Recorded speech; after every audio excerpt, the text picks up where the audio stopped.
और कुछ बातें हमारे नेता गोविंद जी रखते वो भी छोड़ दिए हैं। और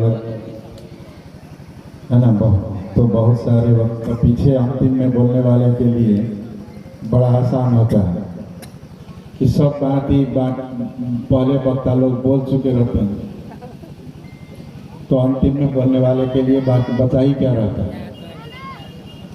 फिर भी जब आए हैं तो दो चार बातें, कुछ बातों को मैं रखना चाहूँगा। साथी लोग कह रहे थे उन्हीं बातों को मैं कि नेपाल में बहुदलीय व्यवस्था 46 साल में स्थापना हुई। आज से करीब करीब 35 वर्ष के लोकतंत्र में 3 संविधान बना। एक संविधान 2047 साल में, दूसरा संविधान 63 साल में, जिस संविधान को आप लोगों ने जलाया था, और ये तीसरा संविधान है। 3 संविधान बना। 35 साल में 37 बार सरकार बदला। 35 साल में 37 बार सरकार बना और 37 बार सरकार का बजट और नीति कार्यक्रम आया। लेकिन आज फिर भी नेपाल संसार का सबसे कंगाल मुल्क क्यों हुआ, क्यों रह गया? 37 साल में कई मुल्क तरक्की करके कहां से कहां पहुंच गए। कुछ का नाम ले तो 37 साल पहले सिंगापुर कहां था, आज संसार के समृद्ध मुल्क बन गए। 37 साल पहले बांग्लादेश कहां था, 37 साल पहले संसार का सबसे गरीब मुल्क हुआ करता था भूटान, आज नेपाल से कई गुना आगे है। दक्षिण पूर्व एशिया में तो नेपाल से तुलना करने वाला दरिद्र मुल्क कोई है ही नहीं है। दक्षिण पूर्वी एशिया का सबसे दरिद्र, सबसे गरीब मुल्क के रूप में नेपाल है। तो 37 साल में ऐसा क्यों हुआ?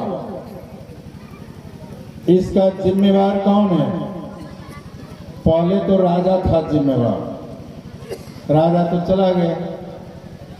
अब जिम्मेवार कौन? अब जिम्मेवार वो है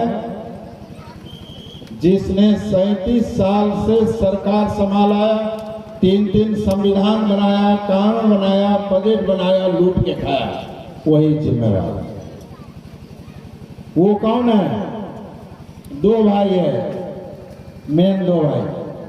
एक का नाम है कांग्रेस, दूसरे का नाम है कम्युनिस्ट। कम्युनिस्ट नहीं है, ये सब कम्युनिस्ट सब है। मिल करके बारी बारी खाओ। आज 35 साल में किसान के लिए एक खाद फैक्ट्री बन सकता था कि नहीं बन सकता? क्यों नहीं बना? 35 साल में 35 ठो नेपाल में अच्छा स्कूल तो बन सकता था ना, जहां बच्चे लोग अच्छे शिक्षा पाते। वो नहीं हुआ। हुआ क्या? 35 साल में शिक्षा ध्वस्त, 35 साल में कृषि व्यवस्था तहस नहस, 35 साल में उद्योग धंधा, कल कारखाना जो था पहले वो बंद या निजीकरण के नाम पर कमीशन के लिए बेच दिया।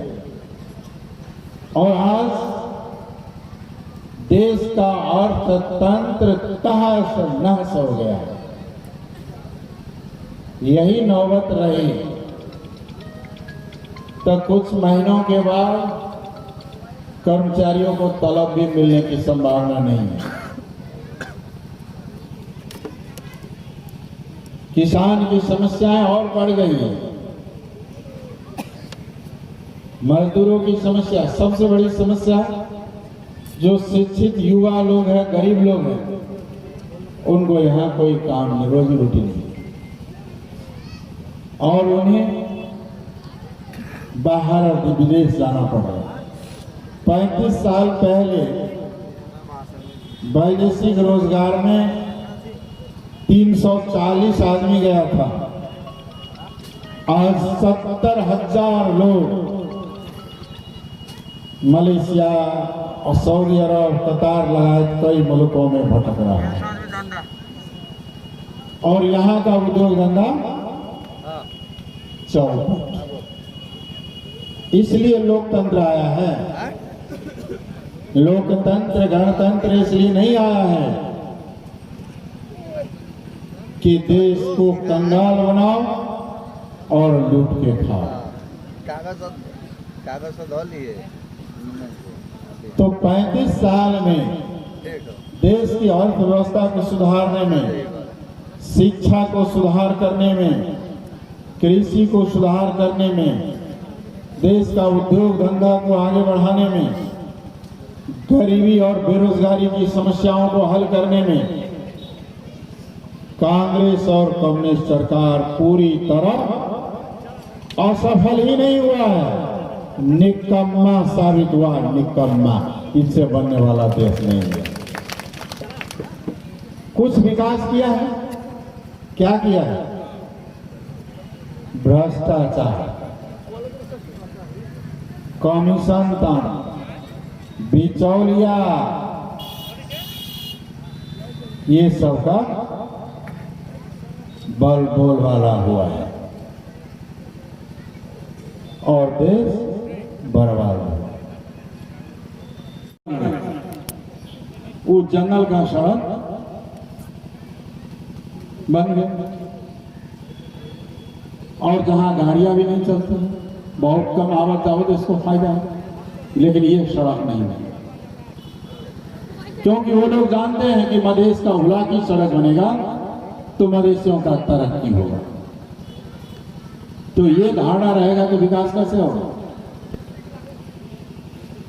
पहले मधेश तराई मधेश पूर्वाधार विकास कार्यक्रम था, थोड़ा बहुत विकास करने की योजनाएं आई, कांग्रेस कम्युनिस्ट सरकार बनी, हो गया। विकास तो नहीं कर रहे हैं, वो देख ही रहे हैं, क्योंकि बजट होगा तब ना विकास होगा। फिर क्योंकि अर्थ मंत्रालय, सत्ता शक्ति तो उन्हीं के हाथ में है, आपके हाथ में तो नहीं है। फिर भागीदारी की बात हुई। आज जो मधेसी कोटा है, वह कोटा में के बराबर कहीं कहीं मधेसियों को भागीदारी मिल रहा है, लेकिन आज भी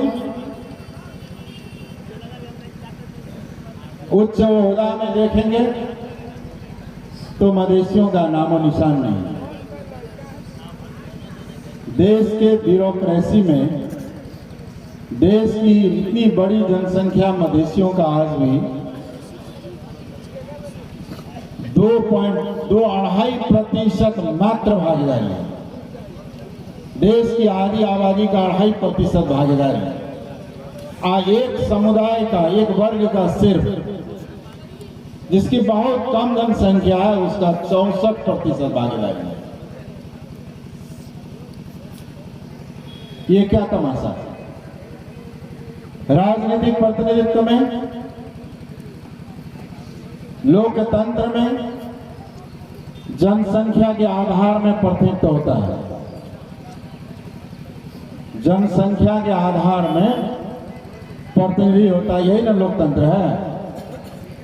मधेश की जनसंख्या 54% सरकारी आंकड़ा में है,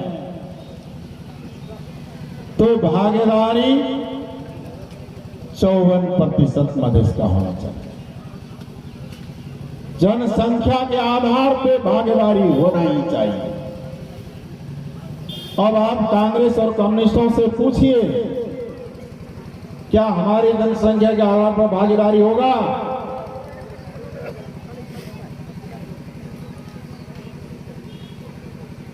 मधेसी कांग्रेस कम्युनिस्ट से पूछिए, कुछ नहीं होगा। ये बेचारे का कोई अर्थ नहीं है। इनका तो हालत वही है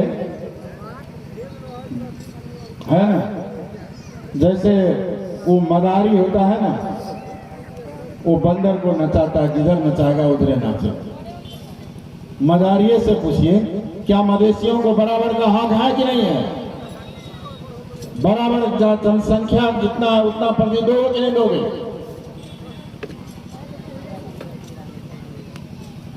नहीं देने वाला है, क्योंकि वो अपने को शासक समझते हैं।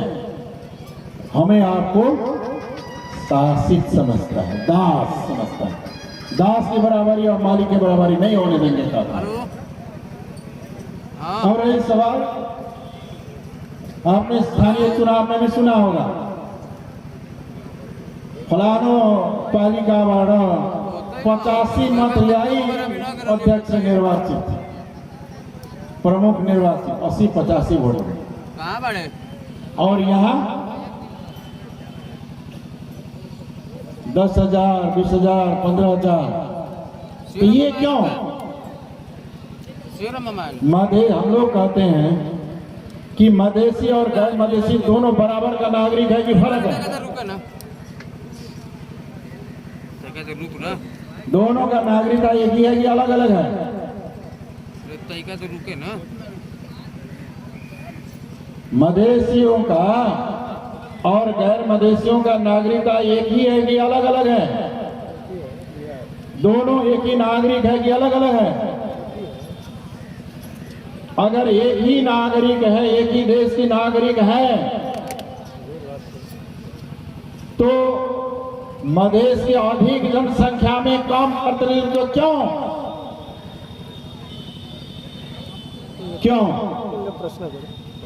मधेसी को बराबर का हक है तो इसकी जितनी जनसंख्या उतनी भागीदारी क्यों नहीं?